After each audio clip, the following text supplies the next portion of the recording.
শুক্রবার রাতে যুদ্ধবিধ্বস্ত গাজা উপত্যকার জন্য ত্রাণ সামগ্রী বহনকারী জাহাজে ড্রোন হামলা চালায় ইসরায়েলি প্রতিরক্ষা বাহিনী আইডিএফ।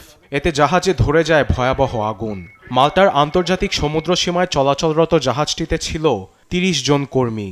এতে কোনো হতাহতের ঘটনা না ঘটলেও জাহাজটি ব্যাপক ক্ষতিগ্রস্ত হয়। গাজায় পৌঁছাতে পারেনি কোনো ত্রাণ সামগ্রী। গণমাধ্যম আল জাজিরা বলছে, আন্তর্জাতিক মানবিক সহায়তাকারী NGO the freedom flotilla coalition FFC এই ত্রাণ পাঠানোর ব্যবস্থা করেছিল।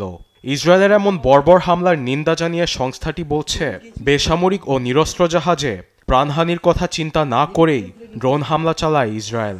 এতে জাহাজটির সামনের দিকে আগুন ধরে যায় এবং বড় গর্তের সৃষ্টি হয়। শুধু ড্রোন হামলাই নয়, আন্তর্জাতিক সমুদ্র সীমায় বেসামরিক জাহাজে হামলা চালিয়ে তেল আবিব আন্তর্জাতিক আইন লঙ্ঘন করেছে বলে অভিযোগ করেছে সংস্থাটি। আন্তর্জাতিক সমুদ্র সীমায় হামলার ঘটনা নিশ্চিত করেছে মাল্টা প্রশাসন। এতে ভয়াবহ ড্রোন হামলা ও গাজায় ত্রাণ বন্ধ রাখার দায়ে ইসরায়েলের রাষ্ট্রদূতকে জবাবদিহির জন্য তলবের দাবি জানিয়েছে এফএফসি। তবে হামলার বিষয়ে এখনও কোনো বিবৃতি দেয়নি ইসরায়েলের পররাষ্ট্র দপ্তর।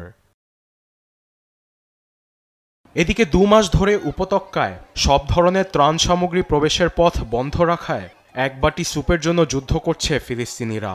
এমন ভয়াবহ পরিস্থিতিতে ৫ বছর বয়সী সন্তানের মা মোনাল রিকেব জানান, অপুষ্টিতে ভোগে তার সন্তানের ওজন ৫ কেজি কমেছে। অপুষ্টির কারণে আমার ছেলে বুকে ইনফেকশন ও ক্রনিক ডায়রিয়ার মতো ভয়াবহ রোগে ভুগছে। হাসপাতালে একের পর এক বিমান হামলার কারণে ঠিকমতো চিকিৎসা দেওয়াও সম্ভব হচ্ছে না। অতিরিক্ত পরিমাণে ক্যান্ড ফুড খাওয়ার কারণে শরীরে সব ধরনের পুষ্টির যোগান হয় না। এতে আমার ছেলে আস্তে আস্তে ওজন হারিয়ে নিস্তেজ হয়ে পড়ছে। অনাহারকে যুদ্ধের অস্ত্র হিসেবে ব্যবহারের জন্য তীব্র নিন্দা জানিয়ে বিবৃতি দিয়েছে আন্তর্জাতিক মানবাধিকার সংস্থা অ্যামনেস্টি ইন্টারন্যাশনাল। এটি পরিকল্পিত গণহত্যা দাবি করে একে যুদ্ধাপরাধের শামিল বলে জানিয়েছে সংস্থাটি। আরবেদ আফসার, নিউজ ডেস্ক, দেশ টিভি।